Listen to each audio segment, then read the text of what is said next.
Hi everyone, I'm Natasha. I'm a counselor here at George Brown College, and thanks for joining me for this webinar this morning.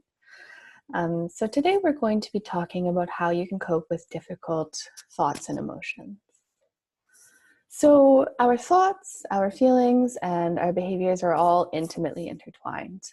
So what this means is when we think certain thoughts, this sort of contributes to the feelings that we feel, which then influence the behaviors that we engage in, which in turn will sort of reinforce the thoughts that we're thinking, influence the thoughts that we're thinking in some way, which will then influence our feelings. And it's all very circular. It's a big cycle. So what this means when you're struggling with your mental health, or you're not feeling as well as you would like to, there's three possible routes of intervention. So you can target the emotion, you can find ways to soothe yourself. You can target the behavior, so you can change behaviors that you might be engaging in that might be exacerbating the way you're feeling or contributing to the way you're feeling, or you can target the thoughts. So you can look at the thoughts that you're thinking and see if there's any way that you can sort of challenge and systematically reframe the patterns of thinking that you're engaging in.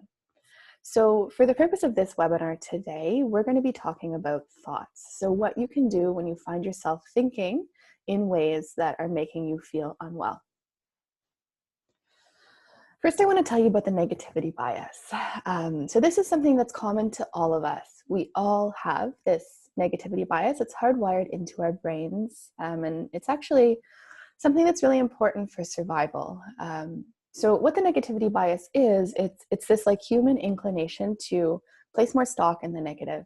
So to spend more time thinking about negative or adverse events than we spend thinking about positive events. So what this might look like in practice is you come to school and, perhaps you had a good sleep, you sort of had a pretty neutral to good, like enjoyable commute. You get to school, you had a good first period, you enjoyed your class, you learned something new. But then over your lunch hour, a classmate makes a comment that makes you feel a bit small. And then you spend the next 24 hours stewing, sort of replaying that comment in your mind. And you get home and maybe your roommate or your parents ask you how your day was, and you respond, "It was horrible. I had a horrible day." And genuinely in that moment, it feels like you had a horrible day. But if you were to sort of statistically like lay out all of the events and rate them as being positive, neutral, or negative, you'd find that actually there was really just one or two sort of negative events that then you amplified in your mind. And this isn't a problem. This is, like I said, hardwired into the brain. It helps us stay alive. It's sort of our brain's mechanism for being alert to a threat, which, like when you're out in the wild, is really important, right? You want to be constantly vigilant for something that could go wrong so that you can make sure you stay safe. But when you're a student in the modern world, it's less helpful because there aren't really any imminent sort of threats to your survival.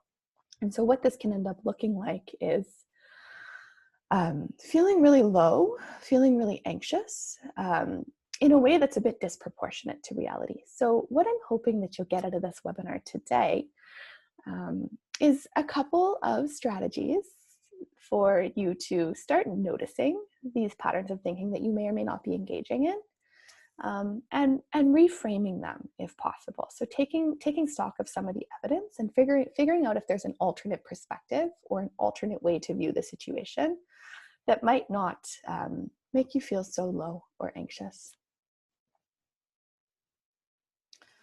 So some common thinking traps. So these are thinking traps that we all at one time or another will find ourselves engaging in, but people who are struggling with their mental health tend to engage in these sort of thinking traps more frequently. So a really big one that I hear all the time when I talk to students is this all or nothing black and white thinking. And so what this sounds like is, if I don't get straight A's, then I've failed. Like there's no point in even trying. This is like perfectionism on steroids. Disqualifying the positive. So this is the negativity bias, right? So this sounds like,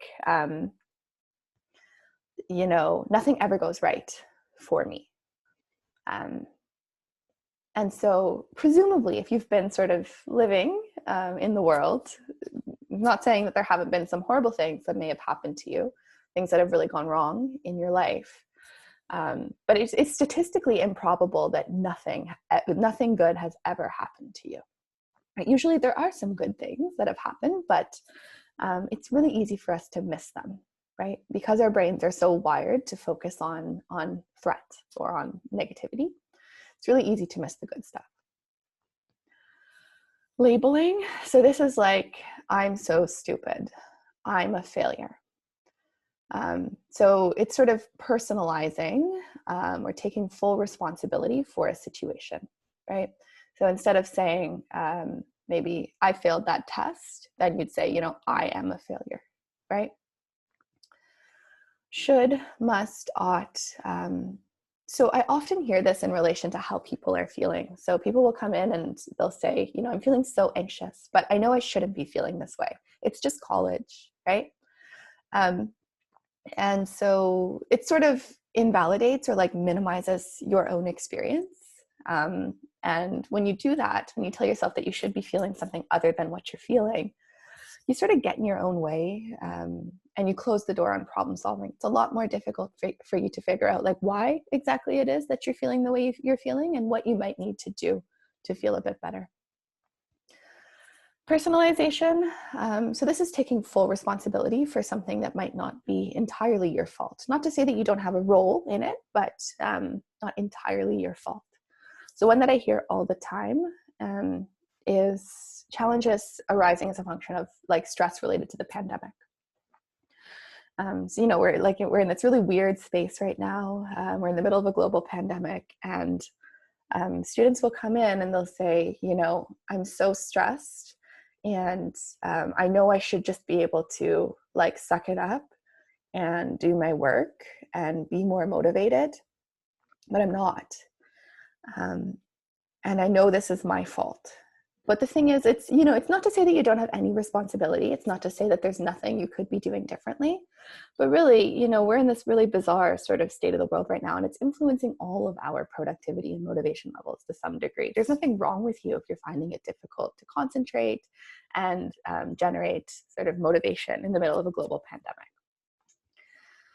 So these are some common thinking traps, some sticky forms of thinking that tend to make us feel low or anxious.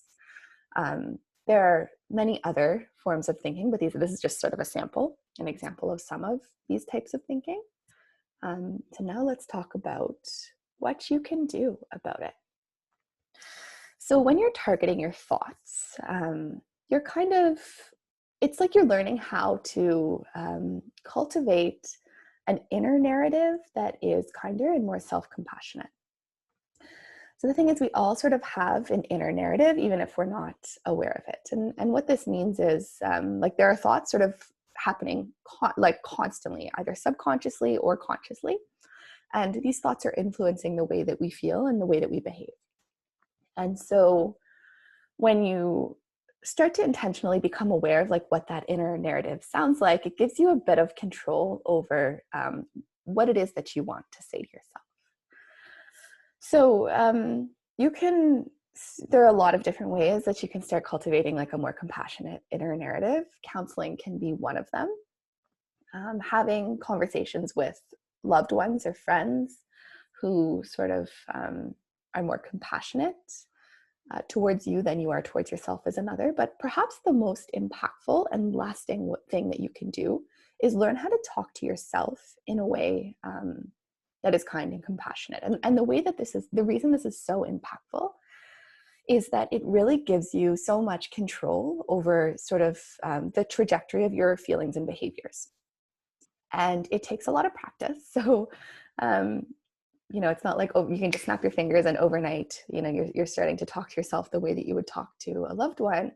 But with practice,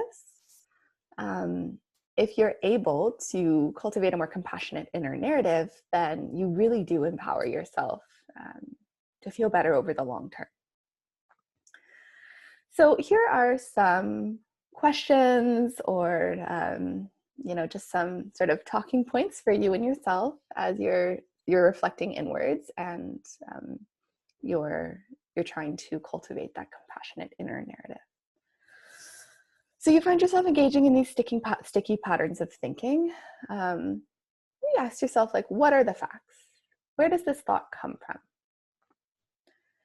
Do I have any evidence that this thought might not be entirely true 100% of the time? What evidence supports the thought and what evidence contradicts it? Is there another way of viewing the situation? What would I say to a friend? Um, and another thing that you can do, so these are just some general questions that you can ask yourself, but you can also use a technique called the thought record. It's like a guided journaling tool. And if this is something that you're interested in, just type thought record into Google and you'll get like a bunch of different and related templates, just like this one. But it's a way for you to sort of walk through when you're feeling a certain way, what triggered the situation, all of the possible different thoughts that are being generated by those feelings and that are probably sort of contributing to those feelings. And then, check the facts of it. So look at the evidence that supports it and contradicts it. And it also prompts you to sort of consider alternative, more realistic, more balanced perspectives as well. So this can be a really useful way for you to check the facts on your own and for you to begin reframing some of those thoughts that might not be so balanced or helpful to you. Disclaimer. So this is really important. People have a tendency to sort of view their thoughts in a bit of a binary. So to sort of think, I have positive thoughts and I have negative thoughts, and negative thoughts are bad and positive thoughts are good. And whenever I have a quote unquote negative thought, I should be finding ways to sort of think more positive. And the tricky thing here is that oftentimes negative thoughts, quote unquote, are actually quite helpful to us, right? Like our brains are sort of wired to think in this way because we need to be able to consider sort of that side of the coin. We need to be able to consider possible sources of danger or threat. And sometimes our negative thoughts are actually quite true. And all the time, no matter the situation, there's always a kernel of truth to our thoughts and our emotions. And so I prefer to think of this as being a bit of a binary. So it's not negative versus positive. It's like we've got positive on one side, negative on the other side of the spectrum. And what we're aiming for is reality. So we're not aiming for positive thinking, quote unquote, because positive thinking is oftentimes just as distorted and unrealistic as negative thinking is. We're looking for reality. We're trying to find the middle path, right? And usually reality is some combination of positive and negative. So if you're having a hard time sort of distinguishing between which of your thoughts are helpful and which of your thoughts are unhelpful, please, reach out to a professional. This is definitely something we can support you in. You can come see us at counseling. Reach out to Let's Talk at georgebrown.ca, book an appointment. You can also call Good to Talk. So if you Google Good to Talk Ontario, this is a helpline that's free, 24/7, available 24/7 to post-secondary students in Ontario. But you're not alone in this, and definitely if you're having a hard time figuring this out, it's really normal. These concepts are new to a lot of people. So here are some resources if this is something that piqued your interest and you feel like you might want to learn a bit more. Mind Beacon CBT is a really great online text-based CBT program that's free during COVID. Bounce Back is always free, but I believe you do need a referral from I've got the hiccups, a family doctor. And Mind Over Mood is a great self-help book based on some of the principles that I introduced you to today. So based on the idea that sort of exerting some control over thoughts can then give us control over our feelings and behaviors.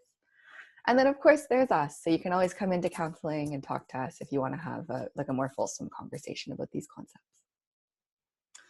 So thanks so much for joining me for this webinar. I hope that it was helpful to you and I hope you learned something new. And good luck as you start to cultivate a more compassionate inner narrative. Bye.